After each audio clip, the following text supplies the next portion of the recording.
ஆண்டிப்பட்டி அருகே 12 வயது சிறுமிக்கு பாலியல் தொந்தரவு கொடுத்த நபரை போக்சோ சட்டத்தில் போலீசார் கைது செய்து சிறையில் அடைத்தனர். தேனி மாவட்டம் ஆண்டிப்பட்டி அருகே உள்ள கன்னியப்பிள்ளைப்பட்டி கிராமத்தைச் சேர்ந்தவர் பழனிசாமி. கூலி தொழிலாளியான இவர் கடந்த 4 மாதங்களுக்கு முன்பு வீட்டின் அருகே விளையாடி கொண்டிருந்த 12 வயது சிறுமிக்கு பாலியல் தொந்தரவு கொடுத்ததாக கூறப்படுகிறது. இச்செய்தி சிறுமியின் பெற்றோருக்கு தெரிய வரவே ஆண்டிப்பட்டி அனைத்து மகளிர் காவல் நிலையத்தில் புகார் அளிக்கப்பட்டது. புகாரின் அடிப்படையில் போக்சோ சட்டத்தில் கீழ் கைது செய்து பழனிசாமியை தேனி மாவட்டத்தில் சிறையில் அடைத்தனர்.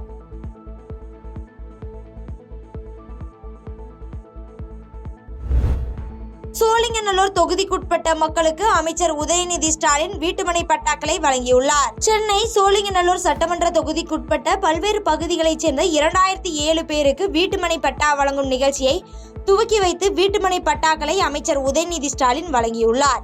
இந்நிகழ்ச்சியில் அமைச்சர்கள் மா. சுப்பிரமணியன், KKSSR ராமச்சந்திரன், சோழிங்கநல்லூர் சட்டமன்ற உறுப்பினர் S. அரவிந்தமேஷ், சென்னை மாநகர மேயர் பிரியா ஆகியோர் உடனிருந்தனர். பின்னர் கூட்டத்தில் பேசிய உதயநிதி ஸ்டாலின் திமுக அரசின் திட்டங்களை வெளி மாநிலங்களும் பின்பற்றி வருகிறது என பெருமையாக பேசினார்.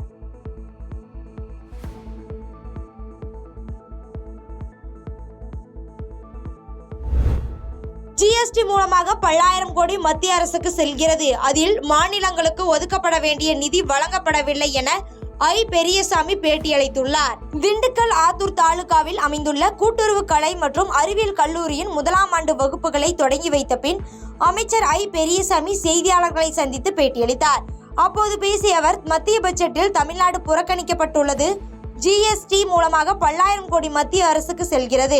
அதில் மாநிலங்களுக்கு ஒதுக்கப்பட வேண்டிய நிதி வழங்கப்படவில்லை என்று குற்றம் சாட்டி பேசினார். ஒரு தடவை ஒருத்தர் ஒரு உதவி கேட்டு வர்றாரு, உங்கள்கிட்ட 2 தடவை கேட்குறாரு, 100 தடவை கேட்குறாரு, 200 தடவை கேட்குறாரு, 1000 தடவை கேட்குறாரு. உதவி என்பது நம்ம ஒன்றும் பிச்சையாக கேட்கலாம். நம்மளுடைய மக்களுடைய வரிப்பணம் GST மூலமாக பல்லாயிரம் கோடி மத்திய அரசுக்கு செல்கிறது.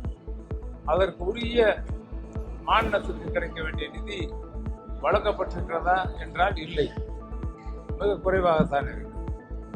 ஒன்றுமே, அதாவது GST கட்டாத ஊபி மாநிலத்திற்கு எத்தனையோ லட்சம் கோடி ஒதுக்குறாங்க.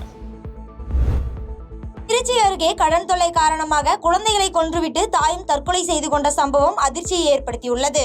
திருச்சி மாவட்டம் மண்ணச்சநல்லூர் காமராஜர் காலனியைச் சேர்ந்தவர் கிருஷ்ணமூர்த்தி ரைஸ் மில்லில் கூலி தொழிலாளியாக வேலை செய்து வருகிறார்.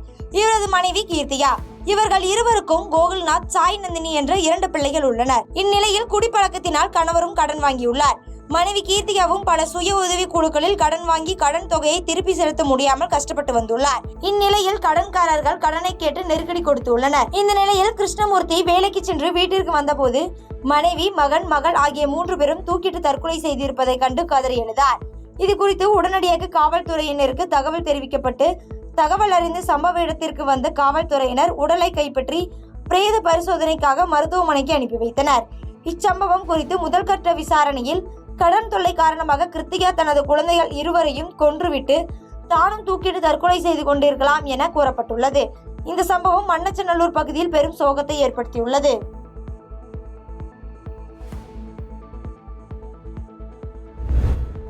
புதுக்கோட்டையில் 13 புதிய பேருந்துகளை அமைச்சர்கள் கொடியசைத்து துவக்கி வைத்தனர். தமிழ்நாடு அரசு போக்குவரத்து கழகம் சார்பில் புதுக்கோட்டை புதிய பேருந்து நிலையத்தில் 13 புதிய பேருந்துகளை துவக்கி வைக்கும் நிகழ்வு மாவட்ட ஆட்சியர் அருணா தலைமையில் நடைபெற்றது. இதனை போக்குவரத்து துறை அமைச்சர் சிவசங்கர், சட்டத்துறை அமைச்சர் ரகுபதி, சுற்றுச்சூழல் துறை அமைச்சர் மெய்யநாதன் ஆகியோர் கொடியசைத்து துவக்கி வைத்து பயணம் செய்தனர். இதனைத் தொடர்ந்து புதுக்கோட்டை மாவட்டத்தில் முதல் முறையாக நடத்துனராக பணியாற்ற இருக்கும் பெண் இருவருக்கும் அமைச்சர்கள் பணி ஆணையினை வழங்கினர். இதில் அரசு போக்குவரத்து கழக மண்டல அதிகாரிகள் மற்றும் அலுவலர்கள், தொழிற்சங்க நிர்வாகிகள், பொறுப்பாளர்கள் என ஏராளமானவர்கள் கலந்து கொண்டனர்.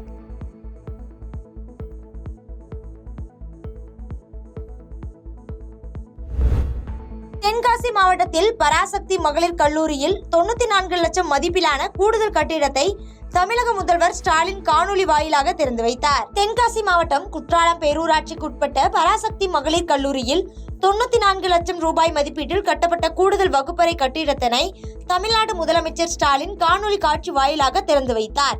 இதனைத் தொடர்ந்து மாவட்ட ஆட்சியர் திஷோர் கட்டிடத்திற்கான கல்வெட்டை திறந்து குத்துவிளக்கு ஏற்றி வைத்தனர். அதனைத் தொடர்ந்து தென்காசி சட்டமன்ற உறுப்பினர் பழனி நாடார், திமுக தெற்கு மாவட்ட பொறுப்பாளர் ஜெயபாலன், நகரமன்ற தலைவர் சாதிர் உள்ளிட்டோர் குத்துவிளக்கு ஏற்றினர்.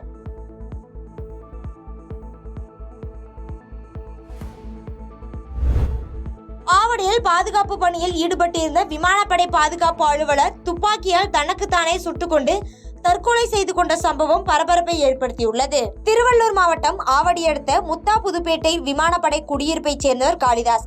மயிலாடுதுறை மாவட்டத்தைச் சேர்ந்த இவர் இந்திய ராணுவத்தில் பணியாற்றி ஓய்வு பெற்று தற்போது ஆவடி விமானப்படையில் பாதுகாப்பு அலுவலராக பணியாற்றி வந்துள்ளார். இந்நிலையில் காலை 4 மணி அளவில் பணியில் இருந்தபோது அவர் பயன்படுத்தி வந்த கை துப்பாக்கியால் தனக்குத்தானே சுட்டுக் கொண்டதில் இரத்த வெள்ளத்தில் மயங்கி விழுந்துள்ளார். இதனை கண்ட அருகில் இருந்தவர்கள் இதுகுறித்து முத்தா புதுப்பேட்டை காவல்துறைக்கு தகவல் தெரிவித்து உடலை மீட்டு பிரேத பரிசோதனைக்காக அனுப்பி வைத்து விசாரித்து வருகின்றனர். இந்த சம்பவம் அப்பகுதியில் பெரும் பரபரப்பை ஏற்படுத்தியுள்ளது. பாதகம் செய்பவரை கண்டால் நாம் பயங்கொள்ளலாகாது பாப்பா. மோதி மிதித்து விடு பாப்பா, அவர் முகத்தில் உமிழ்ந்து விடு பாப்பா.